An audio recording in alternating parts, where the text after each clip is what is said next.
Balandina Bisso, il y a la meilleure de chaîne, la chaîne Léonjo Léo. Merci na confiance Oyo. Bon continuer à capoper sa Bisso. Ce 29 septembre, l'Assemblée nationale, député Bengi Saki, ministre Oya PTNTIC, ministre Augustin Kibasa, pour aya copé sa bango bilan, Yamakambo o Etali, registre des appareils mobiles, Batonio Sobaebi na Kombo ya RAM, Azala Kibongo, a répondu à une invitation à Bango, P. Après ça qui moi bilan il y a Makambo Etali Ram mais député bazala qui convaincu te na Makambo nyonso aloba ki bongo côté na biso peto kitaki na balabala poto koka ko recueillir quelques réactions il y a population voilà Tolanda.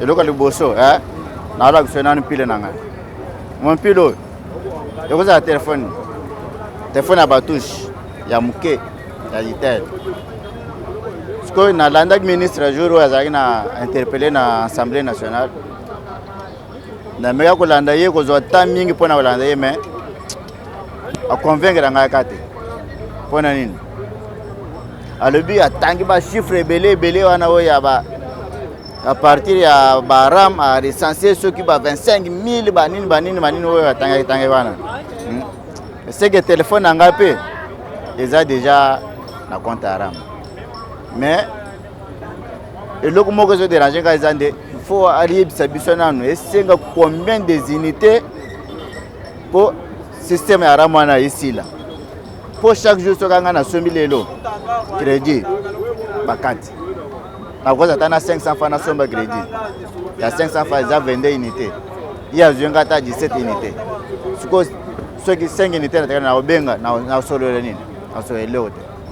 Souci na ngaza ndi aram ndi ayebisa biso. Il faut akata combien des unités pour makambo ici là.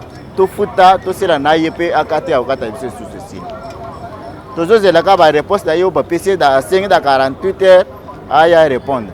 Les tozelaye to yoka ye nanu pour la gratuité ça c'est que ngai pe nazo contribuer na gratuité ya enseignement na moi unité na ngai ya muke nazo somba wana c'est que ya zo benda pe moi muke c'est que ngai pe nazo futa pe ba enseignement na ndenga gratuité wana nde nazana ngo sirte c'est que ce ngai pe petit peuple ndenga bango babenga biso a petit peuple c'est que biso pe petit peuple tozo futa pe gratuité. Mais pour n'anga vraiment na sepele na iloko que azo bende biso ba crédit ba unité pour nous contribuer na gratuité ya enseignement mais ngai nango na sepele nango te pour ngai na za vraiment rien bango ba grand peuple ndenge bango ba grand peuple biso petit peuple biso ba petit peuple bazo kata biso ba mike pour nous kofuta ba enseignement nde na sepele na réponse na yano ya pesa ite ko landana nanga pona o etali makambo aram eza pasi na mboka na biso conjoncture eza bien te mutu mususu akozala aza maladi alingi akommunike fulani to paka la famille na ye bakokosunga ye na oyo bango baza na yango mais à ma grande surprise ozomona otie crédit ata mwa 50 unités bakati toyebi te susi na bango eza nini na mboka oyo biso ba oyo tozanga eloko tozana ba konzite ba oyo bakotelemela makambo wana biso nde ba oyo tovotaka bango po bango so bakomi kuna bakolobela biso mais oyo ekomi komela biso ekomi contraire na oyo biso tosala po bango bakendaka kolobela biso bakomo viser ka ba intérêt ya ba X na ba Y bongo mais ba député ba boya ki on la question orale avec débat à participer qui n'a pas le 29 qui wana na Assemblée nationale mais yango ezo continuer kaka soki bango baboisi ebongi yango pe etelema mais ndenge yango ezo continuer kaka c'est-à-dire bango baza pour soki eloko bato batelemeli yango yango ekosala ndenge nini ekosila ndenge ezo continuer kaka c'est que bango baza pour bakoya balakisi biso bilongi mosusu bakoti kuna babeta lisolo na ndenge mosusu zoka nde babaluki boye makambo eza ndenge mosusu bozomona mais yango nde tozosenga na bakonzi ya mboka en commençant par leader na biso Fachi bon soki ye pe akolanda maloba oyo biso tozoloba ye pe aza mwana mboka soki na mboka oyo ye atelemi alobi ete basala boye bakoki kosala babola ba oyo baza na ngo te bazosenga ba oyo baza na makoki te bazosenga soki bakoki kosunga biso mpo makambo aramo wana ezwa fin wana tokoki kozala bien makambo eze ebele oyo bakoki kosala kaka na aramo kote oyo moto akosenga atie mwa 30 unité asenga lisungi eya me bango bazokata tokosuka wapi fwati mwana mboka tozosenga na yo otalela biso likambo wana moko tokoki kozala bien. Mon cher, pour ngai pour na rama azo sepena ngote. Vous comprenez? Pour nanga na sepena ngote tamuke. Pourquoi? Eza un sim moko na vendre ça ndako nanga. Na salela te, na chapé ba unité te ou bien na defa pété. Mais un jour quelque jour on a tché ba unité à 2000 francs. Na benga grand frère na Lubumbashi. Nazo maka bazu unité na nyoseke. Na bito zo na ngama na unité na ke. Eloko moko te nyongo te na defa soki unité eloko moko te. Si mezaka na ndako na chaba mbongo na ngai na bomba. Mais un jour na cha unité na sani na sala mape. Nyoseke. Na yo nazongi susu na cha unité à 4 à 2000 francs susu. Wa appelle les équipes na fona solo. Ba benji susu ba benji susu ndambo tiré moi quelque chose. Mais na mona ngoti na ngoti. Tozo mona ke to sala ba appelle ba yeli ba te ba yeli so ba téléphone na Congo. Poto sala pe to sala ba ninga ba za musika na mboko ti wabi ba mere ba tikala so wapi. Mais yo goyeba ngote passe ni yo miside mi mpona cha ba unité wana. Na kwanza la mere azobe ou bien pe azobe. Mais ba sali ke fo ba yo gangana yo ezabo na sala mwata mwa eloko moko boye pe la sungama. Mais na chemo unité wana 2000 na zaki na nyonso bakati. Ezabio wala mutu. Mais toto senga kana ba wo ba ko na biso ba konzi ka mboka. Tozo le bena ba député nanu. Député nanu o viso to voter que député côté kuna pour le biso peuple. Mais to mona eloko moko te na ram. Aram ezani. We ko kata biso ba mbongo, to komi mbongo na ko somela bana lo sobale na cheni te na benga ta maire na sona na sobela ta grand frère na Lubumbashi bazo kata banité wana. Mais député musana ezani ko na parlement. Ozomo musa député zate mo baboya ki balobaki mais tozo mona kaka ezo continuer. Mais c'est-à-dire que bango pe baza puis amakamwana. Vous comprenez? Mais tozo senga na bakonzi. Le premier président de la RDC, Félix Antoine Tshisekedi. Tellement. Oza mwana moko oza kinois, oza congolais, oza étranger te na mboka oyo. Il faut tellement olobele biso. Mbongo na biso passe ba 1000 francs, ba 500 francs, mais azoteka matema biso 500 na chana inita benga mwana ye. Asolola. Mbongo nezo ke do fele.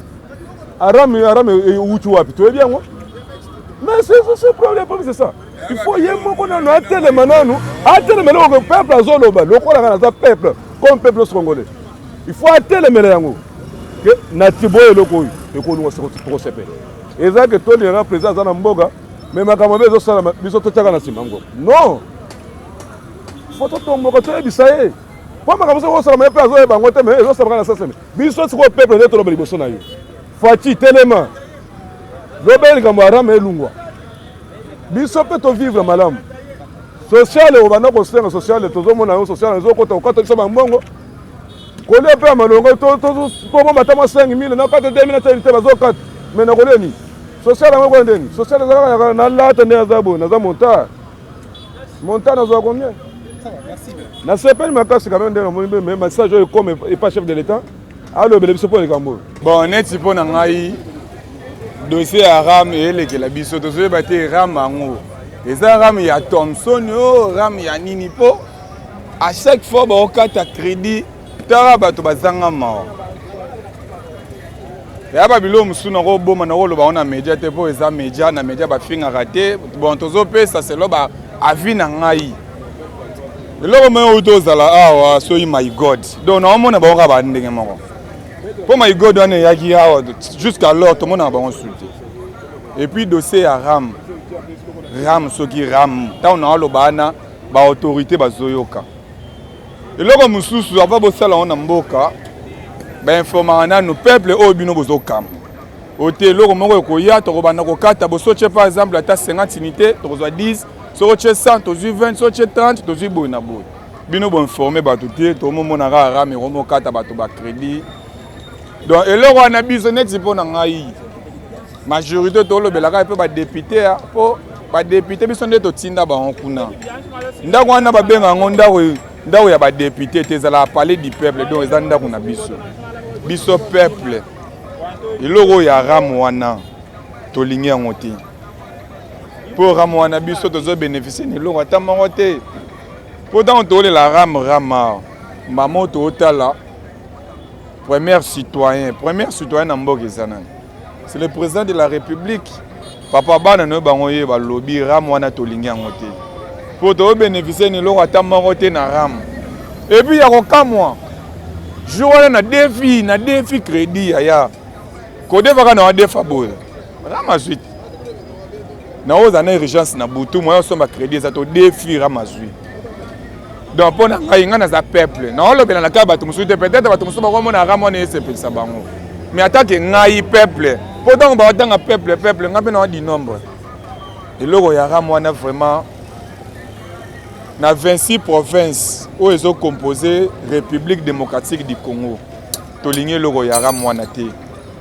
mokonzi président de la république bana na yo bazolela mpo na rame ya loko ya papa soko aza na ndako soki bana bazobunda moto apesaka discipline eza papa okoki kotika mbongo biloko kolia na ntongo balambaka na pokwa soki otelemi obeti liboko na mesa omona bachange bakobanda kolamba partir ba 12 ba 11 yango totelemi toleli mpa mokonzi ya mboka longoli eloko ya rame oyo biso peuple na yo baoyo bavotaki yo tolingi yango te epuis dede epa baautorité bahonorable baoyo baza kuna na assemblée tokoki kotanga bakombo na bango te bino nde balobeli ya peuple biso peuple na bino tovotaki bino tolobi rame wana vraiment bolongola biso likambo ya rame oyo tolingi yango te nakoloba mpo na rame boye soki eza eloko euti na gouvernement eza mabe pourquoi nalobi eza mabe eloko nyonso avant lekolo makambo eza ya makambo mbongo toza na souffrance avant babanda kokata biso bambongo ndenge wana ifale baexplike biso 1 2 kokata mbongo façon bazokatela nakozala na problème natie unité na nga mpona problème na nga yo okati nyonso ekosala nga bien te mpo na ngai rame naza na sentiment ya kanda je suis en colère contre rame bref donc brièvement nalobi bongo parce que 1 procédure nango modèle façon ya kokatela unité eza mabe bazokata nyonso dede baexplike biso te ke rame eza nini bazokata mpona nini mbongo wana mpe ezokende wapi nde eloko nakoki korépondre yango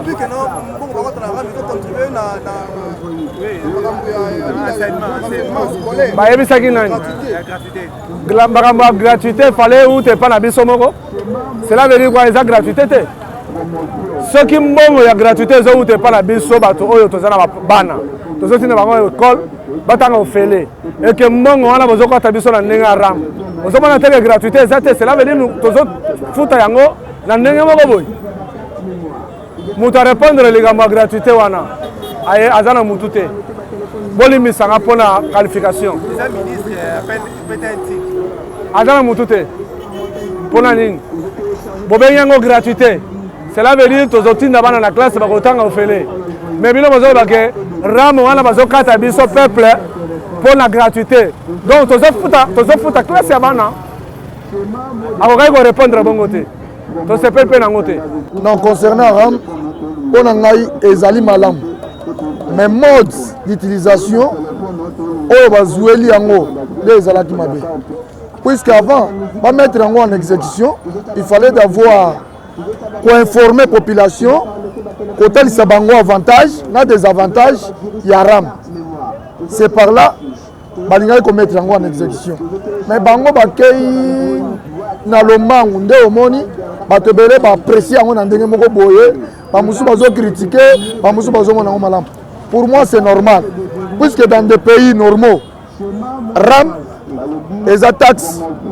tellement que na Congo tosi tomesani système ya gratuité ou bien ofele nde omoni bato bazomona yango mabe ngai eza bien malgré badepute babengisaki ndeko ministre ezali bien mpona kointerpele ye mpe po azala prudent soki bamemeli yo projet esengeli oyeba mpe avantage na désavantage ya projet mpo lelo soki bamemi ndenge babengisaki ye na palais du peuple ayeba kose justifie na ndenge ya bien nde mwa place mais Aram eza bien bachange méthode ya kosalela yango puisque bato ebele bazokata na moto akozala na deux signes à la fois otie koto boye unité otie boye unité bakati nyonso wana de ce côté là bazokende na yango na ndenge moko ya bien te.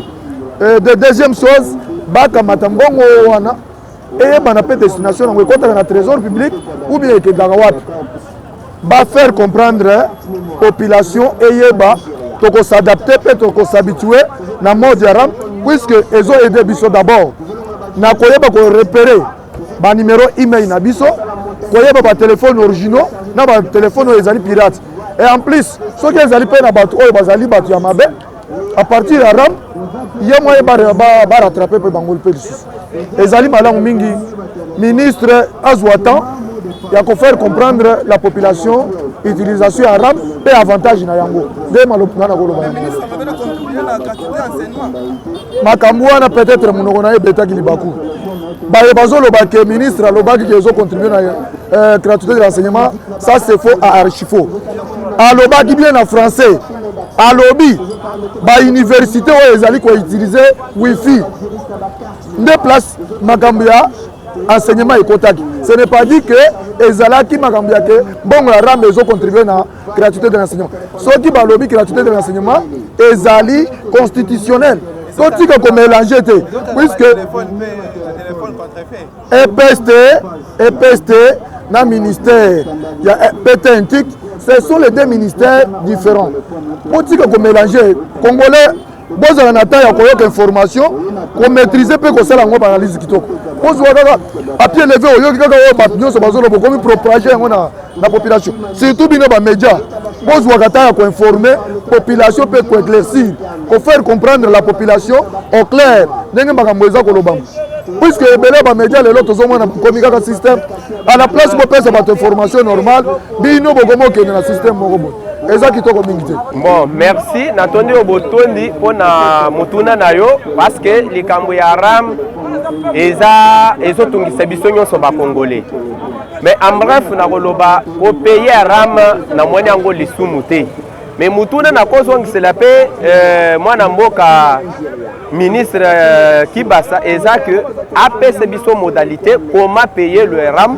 que tozalaka à chaque recharge tozozwa bazokata biso bacrédit apesa biso modalité na lolenge nini tokopeyele yango parce que Aram soki eza taxe à l'État parce que nous tous nous sommes appelés à contribuer pour l'avancement de notre pays maintenant modalité wana nde inquiétude na biso réaction na biso eza ke eza malamu te kokataka bato ba unité à chaque recharge soki akolobela biso ke tokobanda kokata bino par trimestre là je serai d'accord avec lui c'est ça ma réaction. Merci pour la mutuna ndeko nayebi ke Aram eza taxe à l'État baboya okufuta te parce que eza canal par lequel l'État zozwa mbongo pour que en contrepartie tozwa mwa service moko rendu mais eloko ezopesa biso inquiétude eza nini façon baprocéder na Aram yango parce qu'ils n'ont pas pris le temps d'expliquer Batou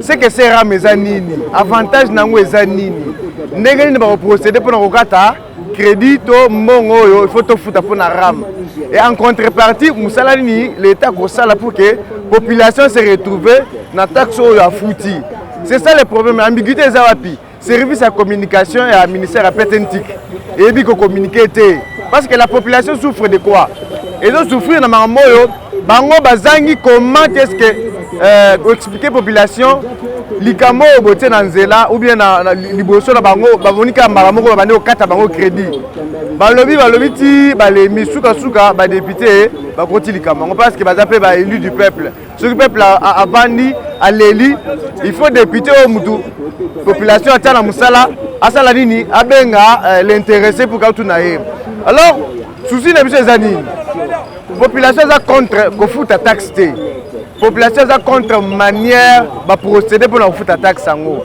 ba procéder mabe sans communication sans expliquer ba tukete Aram to bandoko taboye soki tokati yo sanza oyo sanza kuna tokokata to tokata te soki ofuti mbongo yo neti moto ozosalela telefone akikalakasa oyo tobengaka batushe ya kala wana yo kofuta boye moto aza na android akofuta boye sikoyo na mbongo akofuta wana peut-être na sanza na mula mobima akofuta $7 donc na $7 wana c'est réparti par mois okofuta peut-être 0.70 eza exemple ekoyebi ke te sanza mobima oyo ti le premier ti le 31 ou bien le premier ti le 30 na ofuta plus ou moins 0.76 pour que nasa quitte na devoir nanga.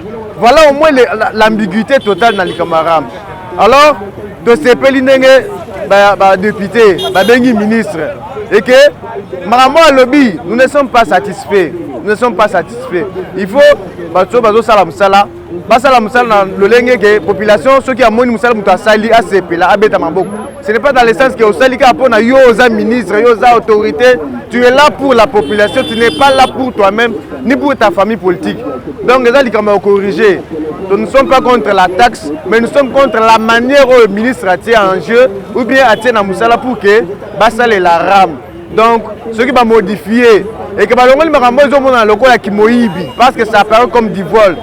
Et que justification na que non ça contribue na gratuité na oyo au moins que te biso to mona ngo lokola iza ki moyibi et que tozeli que peut-être azimbo wana alobi que non to rebenga usine oyo banda ko transfert ko sala téléphone awa na Kinshasa mbongo ram et puis usine oyo sala téléphone na Kinshasa to yebi que non nous produisons nos téléphones ici sur place et que ce téléphone on les bimi email ya téléphone automatiquement ils enregistré soki yo mutu oyo sombi téléphone oyebi que non téléphone nango eza identifié eza enregistré alors na ofuta mbongo yebani que non immédiatement il compte na caisse à l'état que mbongo ko ta na poche ya batu to ka si maintenant il y a eu des millions qui sont détournés ndé le ko biso to population to ça nango posaté ya mo wana donc en bref nous ne sommes pas contre le RAM nous sommes contre manière oyo bazo procéder nango ne eza malamu ata mokete.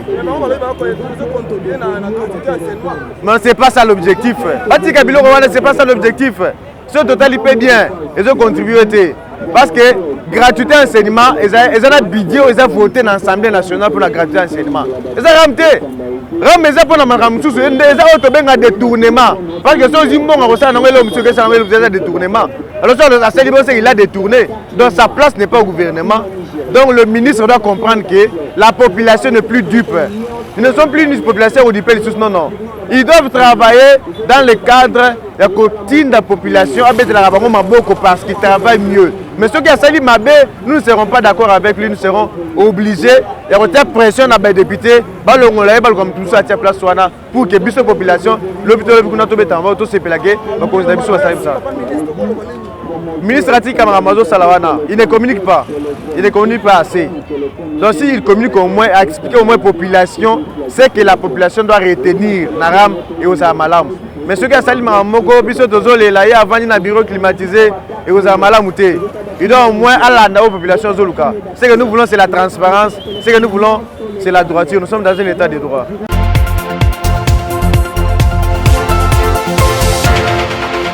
Bandeko na biso ezalaki wana ba réaction ya ba population kinoise bazali vraiment contre lisolo oya ram bango pe balingi vraiment makambo yango ekatana tolandi na bino donc pour ce, moi je vous dis au revoir et je vous demande de rester connectés à la meilleure de chaîne et puis on se revoit très prochainement.